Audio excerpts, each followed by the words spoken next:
मित्रों नमस्कार। आपका बहुत बहुत स्वागत है। आज दो बड़ी खबरें हैं। पहली खबर है आम आदमी पार्टी के सांसद संजय सिंह को गिरफ्तार किया गया है और दूसरी खबर है कि चुनाव नज़दीक आते ही सरकार ने उज्ज्वला योजना के तहत मिले गैस सिलेंडर को 100 रुपये और कम कर दिया, यानी कुल मिलाकर 300 रुपये कम कर दिया है। जो सिलेंडर 1100 रुपये का है, अब वो सिलेंडर जो उज्ज्वला योजना के तहत जो लोग हैं उनको 600 रुपये का मिलेगा। तो ये दो खबरें हैं। उसके अलावा और भी कुछ हम बात करेंगे, जैसे हम एशियन गेम्स की भी बात करेंगे। लेकिन पहले संजय सिंह के बारे में बात कर लेते हैं। मित्रों, संजय सिंह बहुत ही बड़बोला और साहसी भी कह सकते हैं। वो लगातार आरोप लगाते रहे हैं और उनका एक स्वभाव हो गया है कि कुछ भी एक बार बोल दो, बाकी फिर उसको देखा जाएगा। और प्रधानमंत्री नरेंद्र मोदी पर उन्होंने जिस तरह से आरोप लगाए हैं, लगातार आरोप लगाए हैं, तो उसे लग रहा था कि वो पार्लियामेंट में भी उनको ऐसा लग रहा था कि संजय सिंह को कि वही सब देश के सबसे बड़े नेता हैं, और पार्लियामेंट में जिस तरह से उन्होंने उछल कूद करते थे उसका आज परिणाम हुआ और आज ईडी ने उन्हें गिरफ्तार कर दिया। इन्फोर्समेंट डिपार्टमेंट, जो इन्फोर्समेंट डायरेक्टरेट है, प्रवर्तन निदेशालय, तो प्रवर्तन निदेशालय ने आज सुबह छापेमारी की थी और 10 घंटे की छापेमारी पूछताछ के बाद फिर उनको अरेस्ट कर दिया। और आपको याद होगी, जब ये शराब घोटाला हुआ था दिल्ली का, आबकारी नीति में इन्होंने बदलाव किया था, उसके बाद सत्येंद्र जैन अरेस्ट हुए थे, फिर मनीष सिसोदिया अरेस्ट हुए थे, और जो ईडी ने चार्जशीट सबमिट किए उसमें संजय सिंह का भी नाम था कि संजय सिंह से जो दिनेश अरोड़ा नाम का एक मिडिल मैन है, उसने मुलाकात की थी और उसने फिर संजय सिंह ने केजरीवाल से मुलाकात कराई थी और इन्होंने लेन देन जो किया था उसमें दिनेश अरोड़ा का दावा था कि उन्होंने इनके सामने लेन देन किया।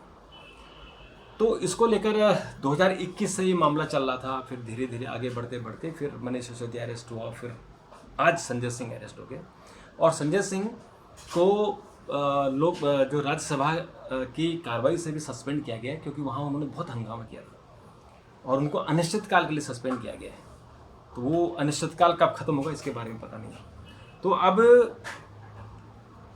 जो चार्जशीट सबमिट की गई है, उस चार्जशीट में ईडी ने साफ साफ कहा है कि इन्होंने पैसे लिए हैं और अरविंद केजरीवाल के सामने पैसे लिए हैं और पार्टी फंड में पैसे गए, ये संजय सिंह और पूछताछ में बताया गया। ये भी उन्होंने एक्सेप्ट नहीं किया कि उन्होंने पैसे लिए, ये ईडी का कहना है। तो ईडी को ये बात कोर्ट में साबित करनी पड़ेगी। अगर वो साबित नहीं कर पाए तो फिर ये लोग छूट जाएंगे। तो ये मामला, चूँकि आम आदमी पार्टी का जिस तरह से जनाधार बढ़ रहा है, और इसके पीछे तो कुछ ये भी कह सकते हैं कि क्या ये मिला जुला खेल है क्या, कि इस पार्टी को इतनी छापेमारी और जेल में डाल कर इनका कद इतना बढ़ जाए कि कांग्रेस का सारा वोट बैंक खींच ले। तो वो भी एक इसमें एंगल हो सकता है, हालांकि इसका कोई प्रमाण नहीं है। लेकिन ईडी का दावा, सीबीआई का दावा और दिल्ली पुलिस का दावा, जो अलग अलग एजेंसियां हैं, उन सब अपने अपने दावे उन्होंने किए हैं। तो आज उनको 10 घंटे की पूछताछ के बाद अरेस्ट किया गया है और अरविंद केजरीवाल ने कहा कि ये इलीगल है और आम आदमी पार्टी ने भी कहा कि ये इलीगल है, और इस तरह से सरकार, प्रधानमंत्री इसलिए उनको अरेस्ट करवा रहे हैं कि उन्होंने अडानी के खिलाफ पार्लियामेंट में बहुत सारे क्वेश्चन पूछे और उन क्वेश्चनों के जवाब सरकार के पास नहीं थे, इसलिए उनको अरेस्ट किया गया है। तो ये बड़ा एक राजनीतिक मुद्दा भी बनेगा। और एक बार सुप्रीम कोर्ट में भी सारा अपोजिशन पार्टी गई थी और उन्होंने सुप्रीम कोर्ट से कहा था कि अपोजिशन लीडर के खिलाफ कार्रवाई हो रही है, लेकिन बाद में उन्होंने फिर विड्रॉ कर लिया था।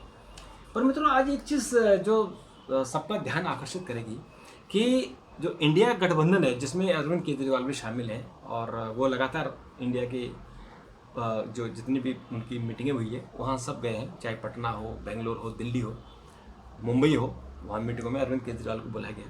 तो इंडिया की तरफ से कोई बयान नहीं आया, हालांकि इंडिविजुअल आए। कांग्रेस ने अपने छोटे नेताओं से बयानबाजी कराई है और इसी तरह से जो रीजनल पार्टियों के नेता हैं उन्होंने कुछ कुछ बयानबाजी की है, पर एज ए होल इंडिया की तरफ से अभी तक कोई बयान नहीं आया है। तो इसलिए ये भी कहा जाएगा कि क्या इंडिया का जो गठबंधन है वो पहली जो लड़ाई है, यानी उन्होंने कहा था हम मिल के चुनाव लड़ेंगे और मिल के मुकाबला करेंगे, तो वहाँ कहीं फेल हो रहा है। और दूसरा, इंडिया का जो अरविंद केजरीवाल को अरेस्ट करना या अरविंद केजरीवाल की पार्टी को डैमेज करना, क्या ये कांग्रेस को प्रॉफिट होगा? क्योंकि कांग्रेस के साथ प्रॉब्लम है कि उनका जनाधार ही नहीं बचा हुआ है। तो अगर जनाधार नहीं बचा हुआ है तो फिर कैसे अपनी पार्टी को खड़ा करेंगे? तो जो भी हो, कुल मिलाकर अब बात है कि गठबंधन को लेकर, और दूसरे है कि आम आदमी पार्टी को लेकर, तीसरा संजय सिंह को लेकर। तो बात इस पर आगे हो गई। हालांकि अब ये कल सुबह जब कोर्ट में पेश किया जाएगा तो कोर्ट उनको ईडी की रिमांड पर कितना भेजती, क्योंकि मनीष सिसोदिया को तो 3-4 महीने तक ईडी की रिमांड पर रखा था। तो एजेंसियाँ अलग अलग उनको पूछताछ कर रही हैं। तो मित्रों, ये तो दिल्ली की राजनीति का मामला हो गया, और केंद्र की राजनीति का भी, क्योंकि इंडिया गठबंधन इसमें इन्वॉल्व है। मित्रों, दूसरा जो खबर है वो है आज कैबिनेट की बैठक है। कैबिनेट ने आज बड़ा फैसला लिया है कि एलपीजी सिलेंडर जो उज्ज्वला स्कीम के तहत है 9.5 करोड़ महिलाओं को दिया जाता है, मुफ्त में कनेक्शन दिया गया था, और सिलेंडर का जो रेट है वो सब्सिडी में दिया जाता है। तो जो आम लोगों के लिए 1100 रुपये का सिलेंडर है वो 900 रुपये था उज्ज्वला के लिए। तो उसमें से 300 रुपये कम कर दिए, तो अब ये 600 रुपये का हो गया। तो यानी जो आम लोगों का जो गैस सिलेंडर है वो उससे करीबन 500 रुपये का उनको कुल मिलाकर इसमें सब्सिडी मिलेगी। और इसका जो मेन कारण है वो है, अब जो 4 राज्यों के चुनाव आ रहे हैं, मध्य प्रदेश, छत्तीसगढ़, राजस्थान, तेलंगाना। तो इसमें चूँकि महंगाई बहुत बड़ा इशू है, पेट्रोल बहुत महंगा हो गया है, और जबकि इंटरनेशनल मार्केट में पेट्रोल सस्ता है, उसके बाद जो हमारे देश में महंगा है। और दूसरा कि 2024 का चुनाव है, प्रधानमंत्री को ये चुनाव हर हाल में जीतना है। तो इसलिए वो ऐसे डिसीजन अब आएंगे कि जो लोगों की नाराज़गी है महंगाई को लेके, या जो और इशू हैं उनको लेके, उन नाराज़गी को दूर करेंगे। तो उसके लिए आज कैबिनेट का ये फैसला 9.6 करोड़ परिवारों के लिए है। महिलाओं के लिए तो उनका परिवार 9 करोड़ को आप 5 सेकंड मल्टीप्लाई करें तो लगभग 45 करोड़, यानी करीब 50% बैठ जाता है। बहुत बड़ा इशू है। और उसके बाद अब राम मंदिर का उद्घाटन होने वाला है, वो भी है। और इससे पहले भी सरकार ने भी बहुत सारी स्कीमें लॉन्च की हैं जो गरीबों के लिए, गरीब कल्याण योजनाएं हैं उसके लिए। तो और अभी जैसे विश्वकर्मा योजना की है, तो वो सब लोगों को, जो गरीब लोग हैं उनको अपनी तरफ आकर्षित करने के लिए सरकार कोशिश कर रही है। तो ये होगा।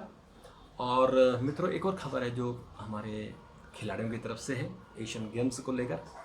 हमारा जो आज परफॉर्मेंस रही है वो लगभग हम 78 मेडल जीत गए हैं, चौथे नंबर पर हैं, और 18 हमारे गोल्ड मेडल हो गए। और सबसे बड़ी बात है कि हमने ये जकार्ता का अपना ही रिकॉर्ड तोड़ दिया है। जकार्ता में भारत ने सबसे ज़्यादा अब तक एशियन गेम्स में 70 मेडल जीते थे, तो वो क्रॉस हो गया। और जो इस बार सरकार ने टारगेट रखा है अब की बार 100 के पार, यानी 100 मेडल का टारगेट है। तो ये जो मैच, जो एशियन गेम्स है वो 8 तारीख तक चलेंगे, और आज अभी 4 तारीख हुई है, इन्हें 4 दिन और हैं। और अब हमारे पास जो कुश्ती के मेडल आएंगे, हमारे पास नीरज चोपड़ा हैं, उनका मेडल आना है। तो ये सब मिला के ऐसा लगता है कि 100 के आसपास हम पहुंच जाएंगे। अगर 100 नहीं जीत पाए तो 100 के आसपास जरूर रहेंगे। यानी हम 70 का तो हमने पार कर दिया है, यानी 70 का जो मेडल है वो तो हमने पार कर दिया है। और अब हम उसको 70 को 78 हो गए, और अब ऐसा लगता है कि हम 90 के आसपास तो पहुँच जाएंगे 100 पार करने के। तो ये भी बड़ी भारी अचीवमेंट होगी कि हमने 70 क्रॉस कर लिया। और अगली बार जब गेम होगा, या जैसे अभी ओलंपिक गेम होंगे, तो उसके लिए भी हमने बड़ा टारगेट रखा हुआ है, तो उसके लिए भी चीज़ें मिलेंगी। तो मित्रों, अभी के लिए इतना, फिर आपसे मुलाकात होगी, तब तक के लिए नमस्कार, थैंक यू, धन्यवाद।